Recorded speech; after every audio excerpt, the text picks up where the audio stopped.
கர்த்தருக்கு ஸ்தோத்திரம். இந்த நாள் தேன்துளி நிகழ்ச்சியிலே உங்களை நான் மீண்டும் சந்திப்பதில் அதிக மகிழ்ச்சி அடைகிறேன்.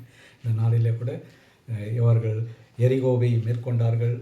அவர்கள் அதை எரிகோ கோட்டை அவர்கள் விழுந்தது. கர்த்தர் சொன்னபடி எரிகோ விழுந்தவுடனே அவரவர்கள் நேராக சென்று அதை பிடித்து கொண்டார்கள் என்று பார்க்கிறோம். இது யோசுவா 6ஆம் அதிகாரத்தில் சொல்லப்பட்டிருக்கிறது. இந்த இடத்துல பார்க்கின்ற வேளையில் பட்டணத்தில் இருந்த புருஷர் 21வது வசனத்தில் பட்டணத்தில் இருந்த புருஷர், ஸ்திரீகள், வாலிபர், கிழவர்கள், ஆடு மாடுகள், கழுதைகளையும் சகலத்தையும் பட்டய கருக்கினாலே அவர்கள் சங்காரம் பண்ணினார்கள். ஆனாலும் கூட கர்த்தர் ஒரு காரியத்தை செய்தார். அந்த நாளிலே அந்த 2 பேர் போய் வேவு பார்க்க போனார்கள் அல்லவா. 2ஆம் அதிகாரத்தில் அவர்கள் போன பொழுது அவர்களுக்கு உதவி செய்ததான ராகாப் என்கிறதான வேசி அவர்களை, அந்த வேவுக்காரர்களை வீட்டின் மேலே காப்பாற்றி அந்த நேரத்தில் உயிரோடு தப்ப வைத்தாள். அந்த பெண்ணுக்காக அவளை மட்டும், அவளுடைய குடும்பத்தையும், அவர்களுடைய குடும்பத்தை முழுவதையும் மட்டும் காக்க வேண்டும் என்பதற்காக தேவன் அவர்களை வெளியே கொண்டு வந்து அதன் பின்பு எல்லாரையும் அவர்கள் சங்காரம் பண்ணினார்கள். அதற்கு கை பலனாக அவர்களுக்கு கிடைத்தது உயிர் தப்பினார்கள் என்று பார்க்கிறோம். அந்த வேசியாகிய அந்த ராகாப் மட்டும் அன்றைக்கு தப்பி வைக்கப்படாமல் அந்த பட்டணத்திலேயே மாய்ந்திருப்பாள் என்று சொன்னால், ஆண்டவராக இயேசு கிறிஸ்துவனுடைய பிறப்பில் அவளுடைய பெயர் இருந்திருக்காது. அவள் தாவீது ராஜா பிறப்பதற்கும் மற்றவர்களெல்லாம் சந்நிதியில் வருவதற்கும் இந்த ராகாப் என்கிறதான ஒரு வேசி காரணமாக இருந்தாள்.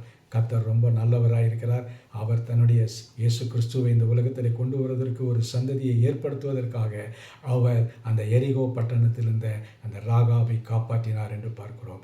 கர்த்தர் எல்லாவற்றையும் முன்குறித்து தீரமாக எல்லாவற்றையும் தீர்க்கக்கூடியவராக இருக்கிறார், செய்யக்கூடியவராக இருக்கிறார்.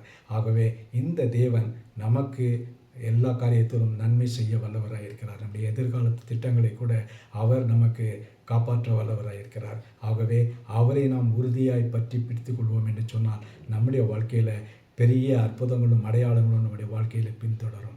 இந்த ராகாப் எப்படி ரட்சிக்கப்பட்டாலோ அதை போல நாமும் நம்முடைய வாழ்க்கையிலே ரட்சிக்கப்படக்கூடியவர்களாக இருப்போம். ஒரே ஒரு காரியம், கர்த்தருக்கு பிரியமான காரியத்தை செய்யணும். கர்த்தருடைய பிள்ளைகளுக்கு நன்மை செய்ய வேண்டும். அப்படி செய்கின்ற வேளையில் கர்த்தர் உங்களையும் என்னையும் தப்பு வைக்க வல்லவராக இருக்கிறார்.